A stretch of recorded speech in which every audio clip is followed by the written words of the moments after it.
Madame, Monsieur, bonsoir. Bienvenue dans ce journal. Voici ce qui domine l'actualité ce soir. L'international libéral veut apporter des réponses locales aux défis mondiaux. Le 62e congrès ouvert aujourd'hui à Dakar au Sénégal. Le président Alassane Ouattara prend part à cette rencontre. Le RDR, membre de l'international libéral, est représenté à cette rencontre internationale. Les opérateurs économiques invités à investir à San Pedro, Amadou Koulibaly a lancé cet appel aujourd'hui à San Pedro. C'était aux Journées nationales des chefs d'entreprise. Le chef du gouvernement annonce aussi l'extension du port de San Pedro. Et puis la Cour suprême tranche, les élections seront reprises à Grand-Bassam, Rubino, Bokoy et Bingerville. C'est le résultat des contentionnés des élections municipales et locales du 13 octobre dernier. 101 recours avaient été déposés par des candidats malheureux devant la Chambre administrative de la Cour suprême. Le 62e congrès de l'international libéral s'est ouvert aujourd'hui à Dakar au Sénégal. C'était en présence du président Alassane Ouattara et plusieurs autres chefs d'État. L'international libéral réfléchit au libéralisme moderne. Viviane Aïmé. L'international libéral, Fédération mondiale des partis politiques libéraux et radicaux, a ouvert officiellement ce vendredi 30 novembre son 62e congrès au Centre international des conférences de Diamniadio, à une trentaine de kilomètres de Dakar, en présence des présidents Macky Sall, dont le parti l'Alliance pour la République est membre de l'international libéral, et Alassane Ouattara, dont le parti le Rassemblement des Républicains est également membre de l'international libéral. Deux autres chefs d'État, les présidents George Weah du Libéria et Adama Barrow de la Gambie, étaient présents en tant que membres observateurs. Hormis les chefs d'État, de nombreux délégués venus du monde entier, car l'international libéral couvre les 5 continents. Le RDR, parti politique ivoirien, qui a intégré depuis 2003 l'international libéral, était représenté à ce congrès, outre son président d'honneur, le président Alassane Ouattara, par une forte délégation comprenant la secrétaire générale du parti, la ministre Kandia Camara, le ministre Sidi Touré, le ministre Ali Koulibaly et les principaux responsables des organes dirigeants de ce parti. Ce congrès de Dakar, en cette année 2018, et avant lui le congrès à Abidjan de l'international libéral en 2012, sont des démonstrations, comme l'a souligné le président sortant de l'international libéral, Jules Minovs, que le Sénégal et la Côte d'Ivoire sont 2 pays conduits par des présidents d'option libérale et dont les succès font la fierté de l'international libéral. Les présidents Macky Sall et Alassane Ouattara ont été invités tour à tour à présenter leur contribution à ce congrès. Il est heureux, et c'est peut-être même un signe du destin, que l'international libéral, organisation longtemps taxée de péocentriste, en l'espace d'une décennie tienne à 2 reprises son congrès en terre africaine. C'est aussi un autre signe du destin que cette rencontre se déroule au Sénégal, après celle tenue en Côte d'Ivoire, vous l'avez rappelé, sous la présidence de mon frère Alassane Ouattara, une autre figure emblématique du libéralisme africain contemporain. Monsieur le Président, merci pour votre présence parmi nous. Et nos 2 trajectoires étant marquées du sceau du combat pour la démocratie et la justice. Nous partageons tous les valeurs cardinales de la famille libérale, valeurs fondées sur le respect des principes de démocratie, de liberté, des droits humains, d'état de droit et de promotion de la bonne gouvernance. Voilà notre référentiel commun. En Afrique, nous voulons aussi insister pour que le libéralisme classique intègre davantage nos valeurs de culture et de civilisation positive, au premier rang desquelles le vivre ensemble, dans la solidarité. C'est l'occasion d'exprimer ma reconnaissance à la grande famille libérale qui a accompagné et soutenu plusieurs formations politiques, dont la nôtre, au plus haut sommet de l'État. Je dois dire que même pendant la campagne présidentielle, en 2010, l'Internationale libérale a envoyé une délégation en Côte d'Ivoire pour faire la campagne avec moi à l'intérieur du pays. Je voudrais également vous dire combien je suis fier d'appartenir à cette grande organisation au moment où il faut un libéralisme à visage humain pour propulser le développement, réduire l'inégalité et lutter contre la pauvreté. Monsieur le Président, vous aviez vu juste. Et je constate que quand on applique ces politiques, on est en mesure effectivement de réduire la pauvreté dans nos pays. En effet, dans plusieurs pays, y compris le Sénégal et la Côte d'Ivoire, le libéralisme a permis d'impulser la croissance économique, de créer des emplois, notamment pour les jeunes, de lutter contre la pauvreté et d'ouvrir des espaces de liberté tout en consolidant la démocratie, l'état de droit et la bonne gouvernance. Et je dois dire que nous pouvons être fiers de ces performances. Après leurs interventions, les chefs d'État ont signé l'acte célébrant le 70e anniversaire de la Déclaration universelle des droits de l'homme. Après la cérémonie d'ouverture, les travaux du Congrès devaient se tenir en session. Le Congrès devrait clore ses travaux le samedi 1er décembre. Ici en Côte d'Ivoire, le Premier ministre appelle les chefs d'entreprise à investir à San Pedro. Amadou Gon Coulibaly était aux Journées nationales des chefs d'entreprise. Pour lui, San Pedro regorge de nombreux atouts économiques. 200 chefs d'entreprise étaient à cette rencontre. Je vous propose d'écouter le Premier ministre Amadou Gon Coulibaly.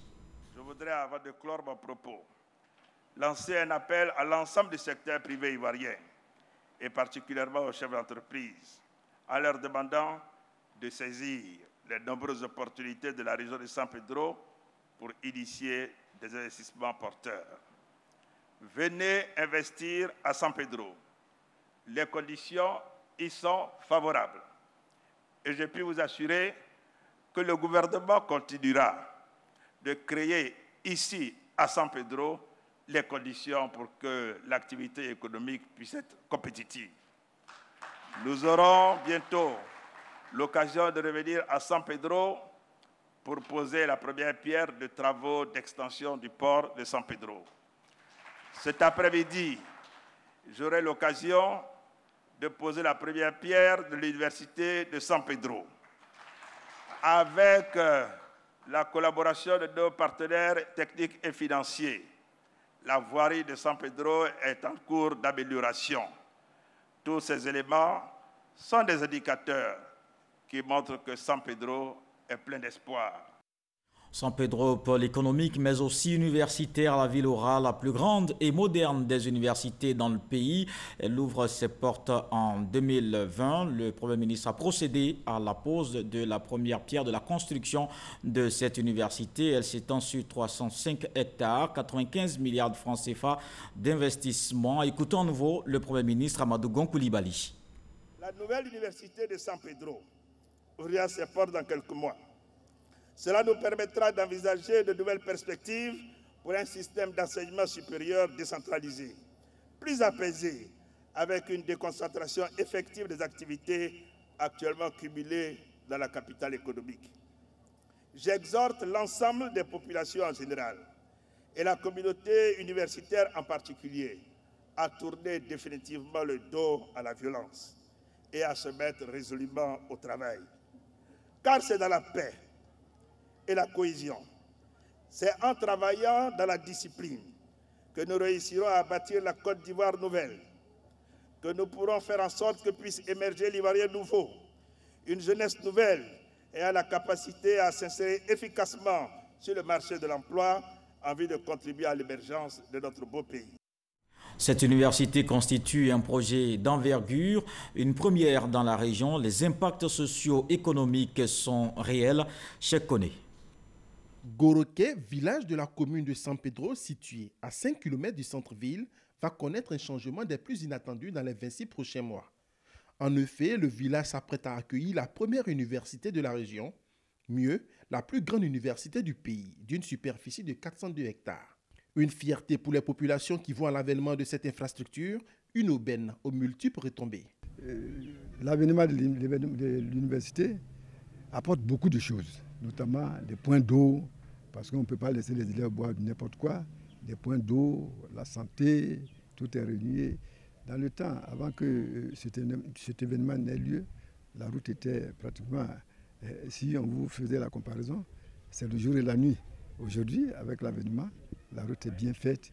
Donc toutes ces choses-là concourent à rendre Saint-Pedro joli et à rendre Goréké joli. Aujourd'hui, quand vous regardez toute la région du Bas-Sassandra, tous les districts, disons, du Bas-Sassandra, c'est la seule université qui puisse nous permettre d'avoir au moins tous nos bacheliers à nos côtés. Et ça ne peut que réjouir les parents d'élèves. L'impact socio-économique de la construction de cette université va au-delà du village de Goréké et des villages environnants. C'est tout le district du Bas-Sassandra, dont la population est estimée à un peu plus de 2 280 000 habitants, qui sera impacté à travers plusieurs secteurs d'activité économique, notamment les entreprises du BTP et d'import-export. Ça va créer des richesses au niveau de la région. Les richesses en termes de logement, il va falloir accueillir, construire de nombreux logements pour recevoir les étudiants. Même s'il va y avoir une cité universitaire, ça ne suffit pas. Et puis, qui dit logement aussi dit des populations qui viennent et effectivement qui vont apporter le développement. Ce n'est que du pain béni sur toute la chaîne de développement. Une fois opérationnelle, l'université de San Pedro prévoit l'hébergement en résidence universitaire d'environ 7 000 étudiants sur les 20 000 attendus. Près de 13 000 étudiants vont devoir ainsi se loger à leurs propres frais. Une opportunité d'affaires pour les entreprises de promotion immobilière qui se bousculent déjà. Il n'y a pas de développement dans une nation d'abord sans formation. Aujourd'hui, c'est pratiquement donc plus de 500 000 bacheliers qui tournent autour donc de chaque année, et il est important donc de pouvoir absorber dans chaque région les bacheliers. Pour San Pedro, c'est un véritable gain pour la région et je dirais même pour le district. En termes d'opportunités d'emploi, les travaux d'aménagement et de construction des bâtiments vont nécessiter un besoin en main-d'œuvre. Pour la première phase de construction, ce sont environ 500 emplois directs qui vont être créés. Aussi, la construction de l'université dans la région, précisément à San Pedro, favorisera-t-elle une grande attraction des opérateurs économiques dans les secteurs de la restauration, de l'hôtellerie et des transports. Vraiment, on est beaucoup content parce que ça va envoyer notre développement au sein du transport. Ça va envoyer un autre mouvement encore au sein du transport. Les transporteurs seront contents, ils vont pouvoir payer des véhicules pour mettre sur la ligne. La construction de cette université est un événement majeur, non seulement pour le symbole, mais surtout pour ses retombées économiques qui vont largement contribuer au développement de la région. Les élections seront reprises dans les localités de Grand Bassam, Rubino, Boko et Bingerville. La Cour suprême a vidé aujourd'hui les contentionnés des élections locales du 13 octobre. 101 recours avaient été introduits. Le point avec Gabriel Zani. Le vendredi 23 novembre, la Cour suprême a annoncé la reprise des élections dans les communes de Port-Boué et de Lakota. Aujourd'hui, les dernières décisions de l'institution indépendante annoncent également d'autres annulations d'élections pour 4 communes, Rubino, Boko, Bingerville et Grand Bassam, portent ainsi à 6 le nombre de communes dans lesquelles les élections doivent être reprises. La Cour suprême a aussi rejeté plusieurs réclamations confirmant ainsi de nombreuses victoires. Pour certaines grandes communes comme Yamoussoukro, la capitale ivoirienne, Bouaké au centre, Fakobli, Diokoué et Guiglo, situés dans l'ouest, et Daoukro à l'est du pays, les victoires des candidats aux municipales déclarés élus peuvent être célébrées. Pour les régionales, les vainqueurs des régions des Grands Ponts, de l'Agnébitiassa du Gbeke, de l'Indénié Djuablin du Orodougou de l'Ifou sont définitivement situés. C'est la fin du suspense. Leur victoire est certifiée par la Cour suprême. Dans la région du Moronou, la victoire de Pascal Affinguesson est confirmée avec 43,13% des voix exprimées contre 42,67% pour Véronique Aka. Cela dit, les scrutins régionaux seront seulement repris dans le Logibwa, région du centre-ouest, et le Guémon, situé à l'ouest du pays, comme annoncé par la Cour suprême lors de sa première séance publique sur les contentieux électoraux. Par ces décisions, la Cour suprême vient de vider les contentieux électoraux sortis de la proclamation des résultats des élections municipales et régionales du 13 octobre. Elle a statué sur 101 recours. La Cour annonce l'organisation de nouvelles élections dans les communes et régions concernées par les annulations de scrutin dans un délai de 3 mois. Au total, donc, 6 communes sont concernées par la reprise des élections municipales et 2 pour les régionales, le Logibwa au centre-ouest et le Guémon à l'ouest. L'Agence nationale de l'environnement renforce ses capacités. Elle veut améliorer les procédures de travail. Une rencontre vient de se tenir à cet effet à Stotouré. À la 21e conférence des partis COP21 à Paris, la Côte d'Ivoire a manifesté son engagement à œuvrer efficacement et durablement à la sauvegarde de son environnement pour une amélioration du cadre de vie des populations. Pour atteindre ces objectifs, l'Agence nationale de l'environnement AND s'est engagée dans un élan de redynamisation. La problématique de l'environnement a un caractère horizontal. Il s'agit à un moment donné de se retrouver, de se mettre d'accord sur toutes les procédures et de bénéficier de l'appui de la Banque mondiale, bénéficier aussi de ces procédures pour que nous soyons tous en phase dans la mise en œuvre de la politique proposée par le gouvernement de la République de Côte d'Ivoire. Les populations sont en retard. Il faut les sensibiliser au maximum pour prendre en compte toutes les préoccupations de l'État de Côte d'Ivoire et pour avancer dans ce domaine. L'AND bénéficie de l'appui de la Banque mondiale à travers une politique de sauvegarde qui a pour but d'identifier, d'éviter et minimiser les préjudices éventuels pour les populations et l'environnement. Les politiques de sauvegarde environnementale et sociale visent à faire en sorte qu'on puisse atteindre l'objectif de développement du projet, qui est le bien-être des populations, mais sans impacter ou impacter de façon limitée les composantes de l'environnement d'où nous tirons nos ressources naturelles, mais également ne pas poser des préjudices donc, aux populations. Donc la Banque mondiale a appris de ses succès, mais aussi de ses échecs, et pour cela a mis en place un nouveau cadre environnemental et social qui vise donc à mieux protéger l'environnement et à mieux protéger donc les communautés contre les effets pervers des projets sur les communautés. Le ministère de l'Environnement et du Développement durable salue les acquis, mais reconnaît toutefois que beaucoup reste à faire. En termes de sauvegarde de l'environnement, il y a d'abord au niveau législatif à prendre des textes. Et c'est important parce que si vous n'avez pas de texte, vous ne pouvez pas vous endosser à une action efficace. On a déjà engagé une loi pour la diversité biologique et on a pris une loi, par exemple, pour la protection et l'aménagement du littoral côtier. Ce premier atelier relatif aux politiques opérationnelles de sauvegarde environnementale et sociale de la Banque mondiale réunit une 60aine de personnes et se tient sur 3 jours. Le gouvernement veut mettre en œuvre la politique foncière à l'échelle nationale. La Banque mondiale apporte son appui financier. Cette opération va coûter 25 milliards de francs CFA. Elle couvre 6 régions. Les explications de Noël Niagno. Le PROMAFOR, projet d'amélioration et de mise en œuvre de la politique foncière rurale de Côte d'Ivoire, va nécessiter pour son exécution d'importants marchés de prestations de services et des fournitures liées à la sécurisation foncière rurale. Ceux-ci doivent être ouverts aux entreprises locales ou internationales. La nature de ces marchés et leur mode d'exécution a fait l'objet d'un atelier ouvert à une centaine de chefs d'entreprise d'ici et d'ailleurs parce que la question foncière exige diligence et rigueur. Avant les appels d'offres qui vont suivre dans quelques mois, nous avons décidé d'informer la communauté des entreprises du potentiel sur lequel ils vont avoir à compétir. Donc c'est une réunion qui se veut un peu le pot de miel qui devra attirer les bonnes abeilles. 8 heures durant, Bamba Cheikh Daniel, directeur général de l'AFOR, l'agence foncière rurale et son équipe, ont entre autres informé ces hommes et femmes d'affaires sur l'existence du projet. Présenter les zones d'exécution.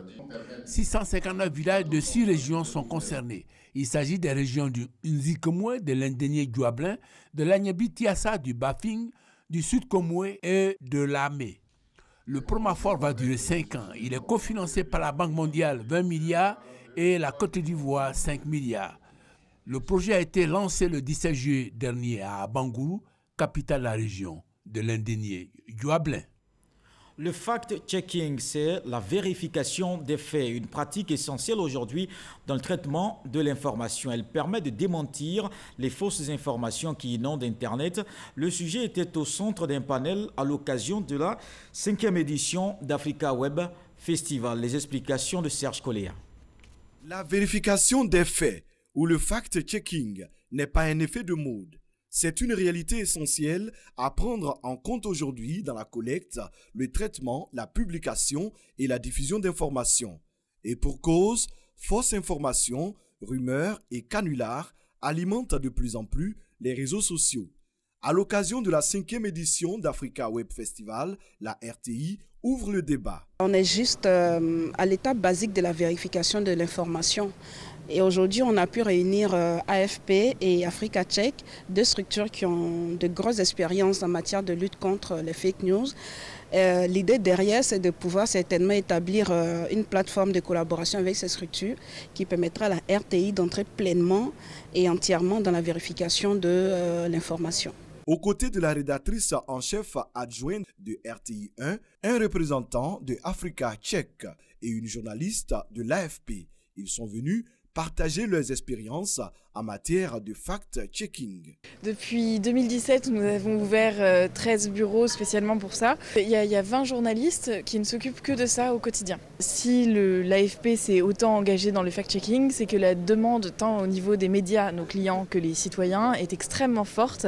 Et aussi parce que désormais les fausses informations avec les réseaux sociaux ont acquis une telle force de frappe qu'elles peuvent pourrir la vie politique, économique et sociale d'un pays. Pour les panélistes, le développement de l'information sur Internet appelle les professionnels à plus de responsabilités. Au-delà du travail des médias, il est important d'outiller le public, les citoyens, pour qu'ils aient les moyens aussi, à un certain niveau, de vérifier les informations. La RTI, initiatrice de ce panel, a créé les vérificateurs de l'information. Elle entend poursuivre ses efforts dans la lutte contre les fake news.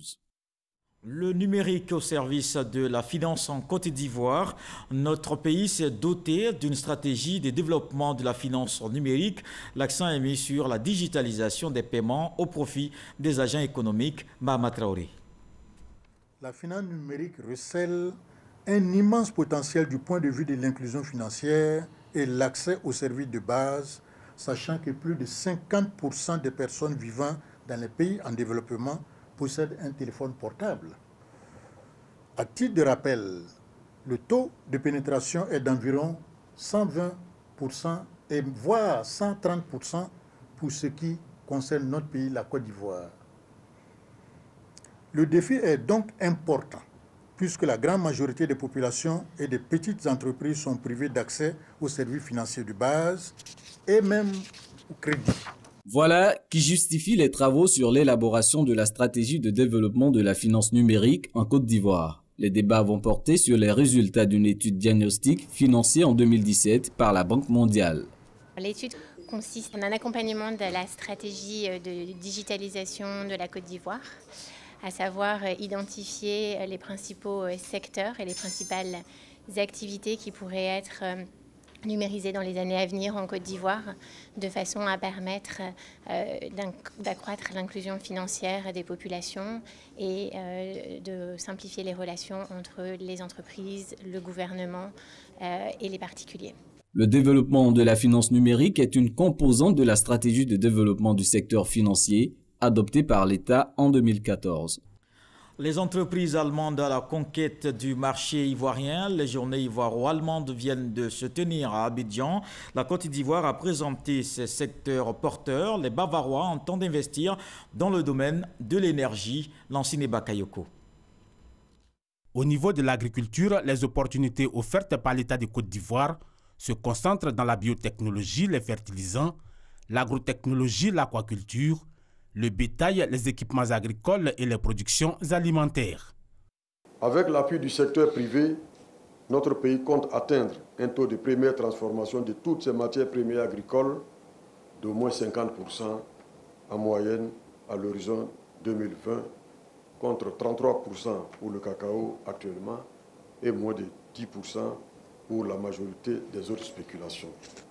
En ce qui concerne le domaine énergétique, les vannes sont ouvertes. Ici, l'objectif est de passer de 2275 MW aujourd'hui à 4000 MW en 2020.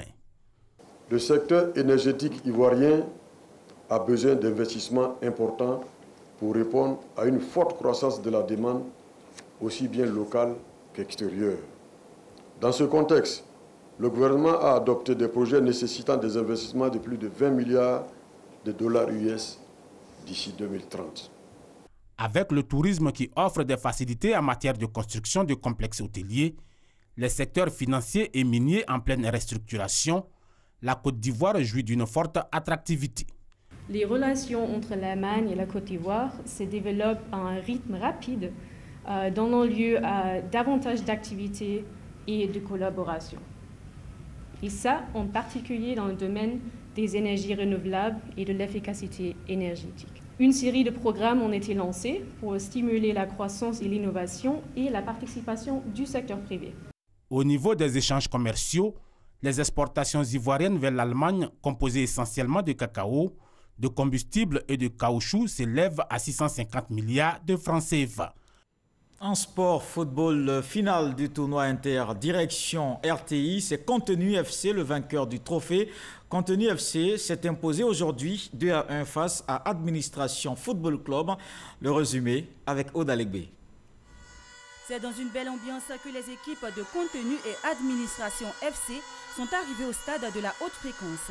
Après le coup d'envoi donné par le président du conseil d'administration de la RTI, Brou Aka Pascal, et le directeur général Amadou Bakayoko, les choses sérieuses prennent place. Stéphane Kiyonda de Contenu FC en blanc-noir lance cette finale en marquant le premier but, quelques minutes après le début de la partie. L'égalisation ne tarde pas grâce au buteur de Administration FC, Dou Christian. Contenu FC 1, Administration FC 1. À la reprise, Didier Bléau corse l'addition pour Contenu FC sur un coup franc d'anthologie. Contenu FC 2, Administration FC 1. Score qui reste inchangé jusqu'au coup de sifflet final. Je tiens à saluer d'abord tous les directeurs du Contenu FC, vraiment qui nous ont soutenus du début jusqu'à la fin. Oui. Vraiment cette victoire-là, on la mérite. On la mérite. On a arraché la coupe à l'administration. C'était une très belle finale. Notre objectif, ce n'était pas forcément de gagner le trophée, c'était cette ambiance que la Coupe de la RTI a eue. Malheureusement, nos adversaires ont été plus forts que nous, il faut le reconnaître. Bon, enfin, on n'a pas démérité, hein. Nous ne sommes pas venus en victime résignée, on s'est battu avec nos âmes, mais malheureusement, ça n'a pas matché. Ça fait plaisir, je ne serai pas très long, profitez de votre fête. Rendez-vous dans quelques jours, la DRH vous dira pour la remise des trophées. Je crois qu'il va falloir qu'on augmente la valeur du prix, hein, n'est-ce pas? Le public a eu droit à 2 matchs de gala. Le premier a opposé 2 équipes féminines de la RTI. L'équipe en blanc s'est imposée 1-0. La seconde rencontre a mis aux prises les humoristes en rouge-blanc aux agents de la RTI et c'est avec beaucoup de plaisir qu'on a pu voir le directeur général de la RTI, Amadou Bakayoko, dans les poteaux. Les humoristes ont pris le dessus 1-0 sur les agents de la RTI. Pour rappel, le tournoi a commencé le 2 novembre dernier pour s'achever le 30 novembre avec 5 équipes qui, à travers le sport, ont partagé des instants de convivialité. Toujours en sport, le Cameroun n'organisera pas la CAN 2019. La Confédération africaine de football a conduit plusieurs missions infructueuses au pays de Roger Mila. Une réunion du comité exécutif fédéral tenue aujourd'hui au Ghana, Samuel Mech.